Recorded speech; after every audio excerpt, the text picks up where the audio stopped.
ভিড়ের মধ্যে আমরা পেয়ে গেলাম রবীন্দ্রনাথ ঠাকুরকে।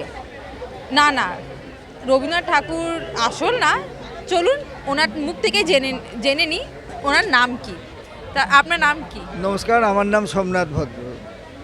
আপনাকে তো দূর থেকেই কেউই দেখে বলতে পারবে আপনি রবীন্দ্রনাথ ঠাকুরের পুরো মানে সেম টু কপি মতো। তো রাস্তায় বেরোলে সবাই বলে, রাস্তা বেরোলে সবাই রবীন্দ্রনাথ যাচ্ছে, এই হচ্ছে তাই হচ্ছে এইসব বলে আর কি। আপনার রবীন্দ্রনাথ ঠাকুরের কি ভালো লাগে? আমার রবীন্দ্রনাথ ঠাকুরের গান খুব ভালো লাগে, গান তারপরে নৃত্যনাট্য এইসবগুলো খুব ভালো।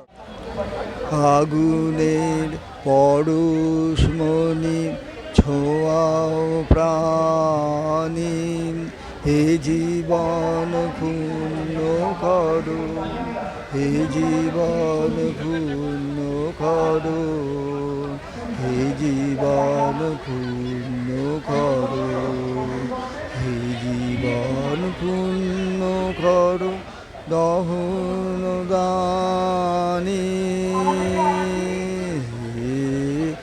আগুনের পরশমণি ছোঁয়াও প্রাণী।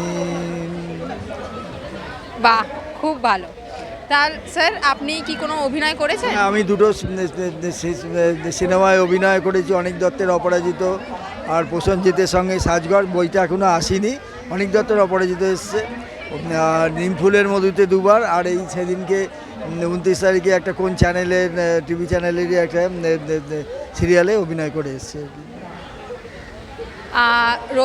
রবীন্দ্রনাথ ঠাকুরকে নিয়ে যদি কোনো মেমোরি আপনার কিছু মনে পড়েন? রবীন্দ্রনাথ ঠাকুরের সময় তো আমি 101 বছর পরে জন্মেছি। হ্যাঁ, তা যিনি স্বাগতালক্ষ্মী দাশগুপ্ত উনি আমায় নিয়ে 100 বর্ষ পরে কে তুমি আমাকে নিয়ে একই চিত্র প্রদর্শনী করেছিলেন। তা সবাই যেরকম পড়েছে আমিও রবীন্দ্রনাথ সম্পর্কে সেরকমই পড়েছি আর কি খুব যে বেশি পড়েছি তা নয়। হ্যাঁ, তার গানগুলো খুব ভালো, ওনার গানগুলো খুব ভালো লাগতো। সেই গান আমার সঞ্চারী, স্থায়ী অন্তরা সঞ্চারী হবো এই করতে করতেই রবীন্দ্র সদনে গান শুনতে আসা, রবীন্দ্র জোড়াসাগর ঠাকুরবাড়ি সোসাইটির লাইভ মেম্বার হওয়া, এই সবই আর কি। আজ এই ফিল্ম ফেস্টিভ্যালে আপনার কি টেনে নিয়ে এসছে এখানে? ফিল্ম ফেস্টিভ্যালে যেহেতু মানুষ এখানে ফিল্ম দেখুক, ভালো হোক, হ্যাঁ অনেক ভালো ভালো ফিল্ম এসছে। হ্যাঁ, আমি যেহেতু নিজে 2-3বার এই এখন কিছু সিনেমা সিরিয়ালে ছোট ছোট চরিত্র করি, সেই কারণেই আসে। আপনার এখানে যা দেখানো হচ্ছে ফিল্মগুলো, এর মধ্যে থেকে আপনার সব থেকে প্রিয় কোনটা? ফিল্ম দেখিনি, হ্যাঁ ফিল্ম আমি দেখিনি। হ্যাঁ, তবে আমায় নিয়ে একটা ফিল্ম হয়েছিল, ফিল্ম ফেস্টিভ্যালে দেখিয়েছিল আর কি।